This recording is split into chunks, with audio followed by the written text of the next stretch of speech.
Hello, gorgeous soul. Welcome to Weekly Astrology. And I bring you good news. Yeah, baby. This week is so much easier. And we have got great opportunities when it comes to communication and talking and persuading and experiencing fabulous news. That's because Mercury, the planet of communication, is sextiling Pluto and sextiling Jupiter. Oh, and there's a bit of diving deep with Neptune too. Yeah! Here's your weekly astrology.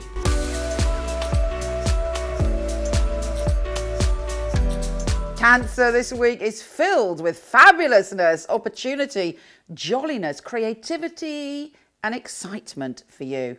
And you should be feeling very uplifted. Expect a flow of wondrous kind of happiness and optimism. It's great also if you're a parent or you have a close connection, you know, with a grandchild or a niece or nephew or whatever, stepchild, whatever it is, that brings about a real healing and sort of a lot of laughter around the children in your life. Also, it's great for your love life as well, if you're in a romantic relationship, soulmate relationship, soul connections.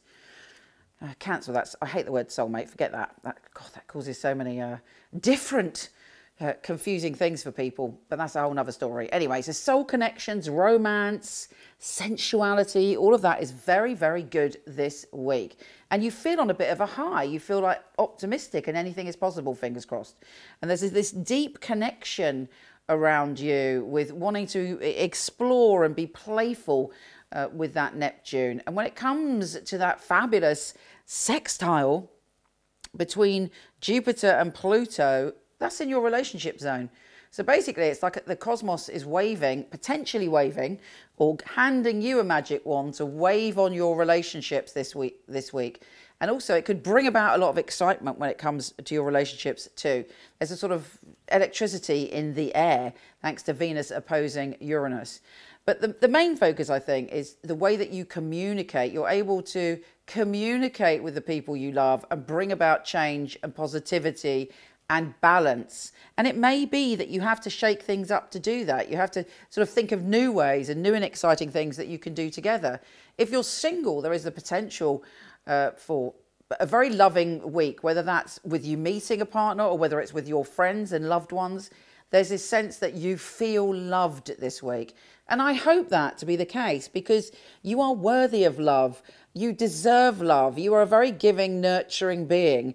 And hopefully this week you're going to get some nurturing back, and it's quite positive.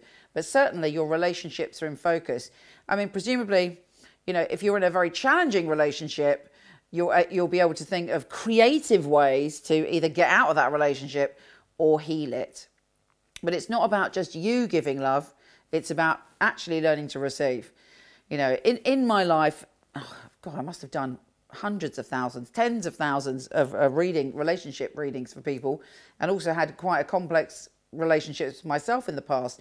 And one thing I learned, if a client came to me and I looked at their chart, or gave them a tarot reading, and they were in relationships with someone unobtainable, or the relationship was just hot and cold all the time, that often, you're not going to like this, but it's true, it often indicates actually a fear of intimacy within the person. I actually had that and didn't even realise it in my youth. I'd always have these sort of very intense, obsessive relationships. So if you find that you're in an intense and obsessive relationship, or in a relationship, you know, with somebody that's already in a relationship, or a complex relationship like that, it may be that you're going to realise that actually there's a little bit of fear of intimacy. And that fear of intimacy can often come from a space where, you know, we weren't loved or seen in our childhood, or we've never experienced that kind of healthy love. And so we're very good at giving, but not so good at receiving. But once you do learn to receive, and once you look at yourself and love yourself, there can be amazing transformation in that. And the potential for that is this week. All things love have the potential for growth and radical change this week. So I think that's pretty exciting. But as I say, if you're in a great relationship, it just gets greater. But there's great plumes of possibility to heal yourself when it comes to love, and to create a future with more balanced, beautiful and fulfilling relationships. Let us see what the tarot has to say. Cancer, Cancer, Cancer. Cancer, Cancer, Cancer. Okay, Cancer. Yeah, baby. This is a very fitting card. This is the Ace of Wands. So this is the peak experience, an ace of fire and passion and desire and possibility and achievement. And it's the friskiest card in the pack. It's about, you know, passion, rising. So that's a lovely card to have for this week. Also, we've got the Three of Swords. Now, that doesn't surprise me. Is there a wound that needs healing? And this week you can do it, but it may be called to your attention, some emotional hurt for you to heal. But the Ace tells me that you can do it.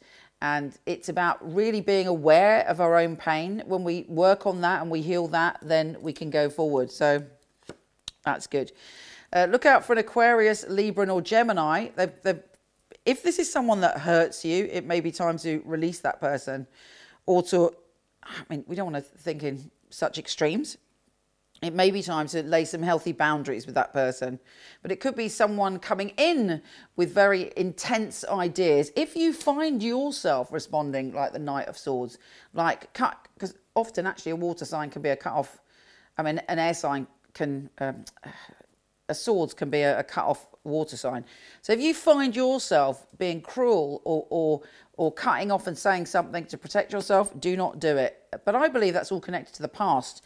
And the strongest card for me in this reading is the Ace of Wands. You have the passion, you have the power, you have the desire to deal with the past once and for all this week. Take care, gorgeous soul, and I will speak to you soon. And don't forget, if you want your free natal chart, if you don't know it, or compatibility chart, which tells you how you are compatible with a lover or a friend, and your free tarot Celtic cross, micheleknight.com, and all things astrology, your written astrology, and so much more, horoscope.co.uk. And it'd be fabulous if you gave me a like if you liked it.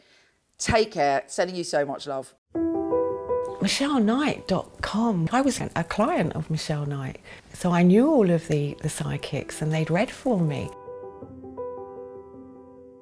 It's such a innovative and really useful organisation to have at your fingertips. There are a lot of people who they have an idea of what a psychic reading is, they have an idea of, you know, what a psychic should and shouldn't do, and a lot of it is from centuries gone by, you know, the carnival sideshow, and Michele really has brought psychics into the modern world. Michele Knight is a wonderful organisation to work for. It's a unique family, and that is readers, the customer service operators. I know if I wanted to choose a reading, I know I wouldn't go to another company. The ethics, the standard, the professionalism that we keep really is second to none. To be honest, I've never really looked at another reader service because I don't think I need to. When I finally got a job, I prayed that I will do well with all the tests that we go through. I was absolutely delighted. Well, the process of being employed with Michele Knight wasn't an easy one, which always makes it more rewarding when you do actually pass the 4 test readings that you have to go through before you're accepted. The interview process is actually reading for other people, reading for some of Michele's staff as well. It's actually, you know, what they're looking for, specifics, so surname, relatives, their names. They're looking for what happened 2-3 years ago in detail. To be sitting at home and then the phone rings and this beautiful distinctive voice, it's Michele Knight here, I'm ringing you for my test reading, is on the other end of the line, is scary. She really wants to know that her clients are getting validations. You get a sense that everybody running it is on the ball. The flexibility we get as readers, well, it's just great. I do love the freedom of when I can work and when I can have a break. Michele Knight family are amazing, really flexible, very supportive. It's like working for no other. It's authentic, that's a big thing, it's authentic. She genuinely cares about her readers and about the people that we read for, so it's inclusive. I love working for MicheleKnight.com. They're great people, it's a great energy there. She really cares about her readers getting the best, and she really cares about the clients coming and walking away, you know, and feeling like they got what they came for. Working with Michele Knight, I know that I've got professional backup and I know that the clients are looked after very well as well. Michele's very involved with her readers personally. If you need information, you need anything from her, she will reply personally. I just love being part of a unique team, one of the most unique companies that I've ever come across.